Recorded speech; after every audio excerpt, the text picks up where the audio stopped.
Welcome back. I am Andrew, I'm Jeffrey. and we want to talk about Tenet 4. Tenet 4 explores the connection between racism and mental health. What does this have to do with our conversation today? Well, racism in school, whether it be systematic or personal, can have a significant effect on students' mental health. Each one of us will elaborate more on how that concept relates to our personal experiences at school. For me, I kind of noticed it senior year. My high school experience is strange because I had freshman year, COVID, sophomore year was complete COVID. Junior year, halfway we wore masks, and end of junior year, we still were social distancing. Senior year and the beginning of freshman year were my only true years of high school, I would say. I'm kind of grateful for that because it was easy, but I would say with that, racism, mental health.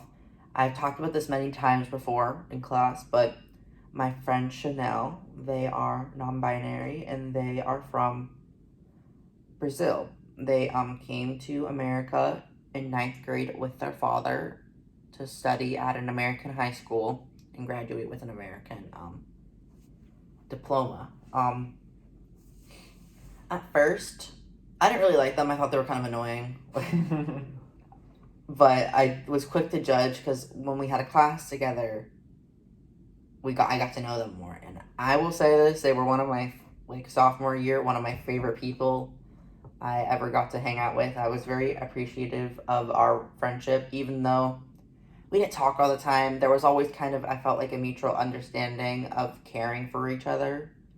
And yeah, last time I saw them was almost a year ago at their grad party and going away party. I visited for an hour and I left because I hated everyone else there, but I went for my friends. But they went through a lot of turmoil throughout their 4 years of high school.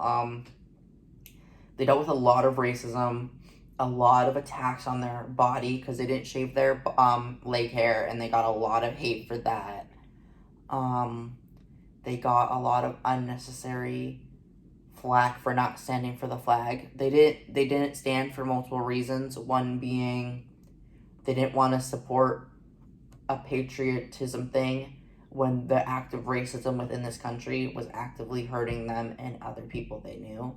And then they also didn't want to stand for the pledge because they're not from here. They felt it would be wrong to do that when they're going back to their country after. And to say that students were pissed would be an understatement. We had white students sit for the pledge. I stood personally, not because I cared, just because I didn't want to deal with all that stuff. I stopped caring about the pledge a long time ago. But like I said earlier, I'm from a small Republican area, so, you get a lot of patriots, which is fine. But I remember I had a math class with Chanel, and they would sit and this class was full of the straight white stereotype, and kids would scream at them, be like, "This is so disrespectful." They would scream. If this was them, they would go behind them and make faces at them, and the teacher did nothing. I liked this teacher; she was chill, and then the other teacher as well, because there were two teachers in that math class. He was also pretty nice to me. However, they did nothing. Looking back, they should have said something. I think that they were too worried about, specifically the woman teacher, I think she was too worried about starting a bigger problem that she just didn't say anything. And I think that was to the detriment of my friend. And I also didn't say anything. And I think I have quite a few regrets from high school. That's definitely one of my biggest ones. Right. I was dealing with a lot of personal stuff. I was very depressed, very sad. I had just had some bunch of personal stuff happening. So, I wasn't necessarily mentally fully there for it. But, yeah, I wish I just would have said something. I was too worried that I was going to cause another big, issue. And I wish I just wouldn't have cared. Because I always defended them to my friends. I was like, yeah, I don't get why they're getting hate. I think it's unnecessary, specifically knowing their background. But I didn't do anything, and I have to kind of live with that regret.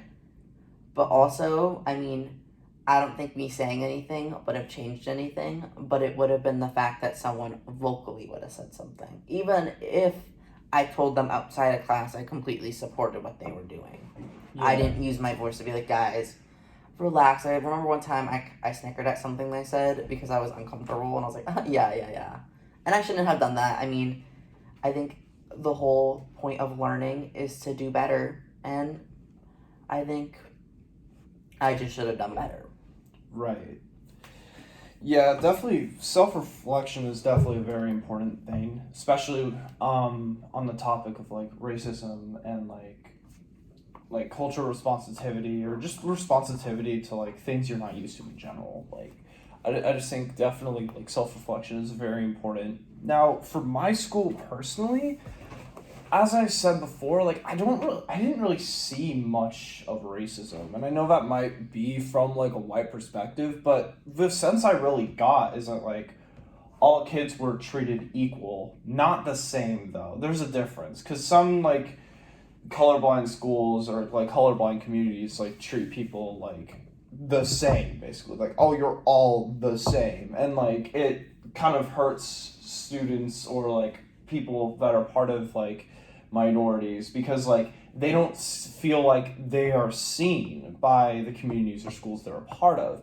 But my school wasn't like that at all. They didn't treat every student like they were white or something. They had like a lot of, as I said before, like cultural like opportunities and like different things that like helped different minorities. So there was definitely not like oh, we see everyone as the same, everyone's the same, stop doing things that are dividing us. It's not dividing, it's just celebrating our differences. So, and that's what my school was good at, celebrating people's differences. So definitely I think the lack of racism, from my experience anyways, was definitely like a positive thing for mental health because I feel like students, like, if there was a bunch of racism, they'd kind of feel like very isolated. Maybe not as like open towards white people because they experience racism often from white people. Does that make sense, or am I just like reaching?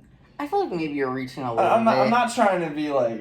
No, I mean, I don't think it's necessarily like from your perspective you didn't see any racism. But I do think maybe your comment could be seen as a little dismissive of like, oh, there was just like no racism, because that's kind of how it comes to being like, I didn't see any racism, so there probably wasn't. I feel like even if you're in a liberal area, there's racism everywhere. No, I know. I feel like maybe if you want to continue being like, if you are curious, you could if you reach out to a few students of color, be like, hey, can I ask you about this? Did you feel this way? Yada yada. I think that's definitely good. I feel like maybe looking back, like, if let's say you were to relive high school, which I hope none of us have to do ever again. Yeah. But if let's say you had to, I feel like with this perspective after this class, you would probably start noticing some things, even if they were more discreet. You know, they probably weren't as blatant. But I mean, I think it really, if you really want to figure out, oh, how bad was our school, you could probably just reach out to one of your friends or community, kid from a school, kid that you know that's currently at that school, you know. Yeah, because I have like a lot of friends of color that are from that school, so I could like maybe shoot them a text one day and say, hey, like I've been taking a culturally responsive teaching class, I'm kind of like curious and if you like notice some kind of stuff going on in our school.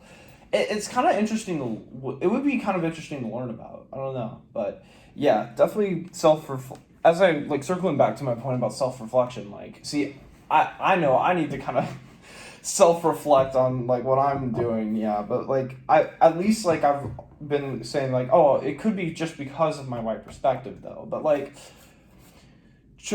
from what I've seen, like it really has been like a very supportive community, and from the events that are shown, that's kind of like corroborating what I've experienced. So yeah, definitely like Tenet 4 is all about like, oh, how does racism affect mental health? I think like from my experience, like the lack of racism positively affects mental health. Like kids don't feel like as isolated or like hated by the school, or like they don't feel like they have like a bunch of disadvantages, like the school doesn't care about them and stuff. Like they feel seen and heard. I think that I feel like they would really feel seen and heard in the school, and that's really good. Like the school is definitely very like way more supportive than like your school for sure, and like other schools like in like more conservative areas, and even maybe in like liberal areas.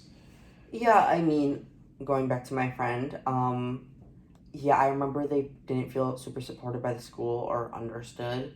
And I think that's something that is unfortunately too common, specifically for schools in my area. Like, another experience, and this is talking about a different type of racism, but like this idea of colorism and xenophobia. So, my friend is Asian, but she was adopted by two white parents, and we had another student named Sophia. Oh, shouldn't probably name drop, but who cares? Right. We had another girl who had Asian parents, I believe was from Asia as well, and they celebrated Asian holidays. And I think it was my freshman year.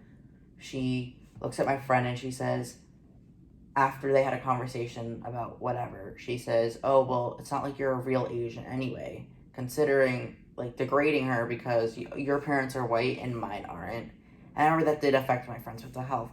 Do I think that like ruined her life? No, because we joke about it. She's like thinks it's funny that she said that, but it is utterly offensive to Yeah. tell someone, "Oh, you're less than me because your parents are white, or you're less than me because you don't indulge in as many Asian like identities as I do." And I mean, I also do think that, and my friend has said that she feels like she is whitewashed, and I think that doesn't help that we are from a small town that doesn't celebrate any other. We don't celebrate any holidays. I mean, we know like, oh, Christmas break, whatever, but we don't really celebrate any holidays. I mean, literally, I remember we had one tiny poster for Kwanzaa and one tiny poster for Hanukkah on like in the lobby, but it was so like in a niche area that I was like, yeah, okay, guys, yeah. So like, they put it there just in case if they had any flack. But it is at 12 minutes. We are gonna take a tiny intermission, and we'll be right back.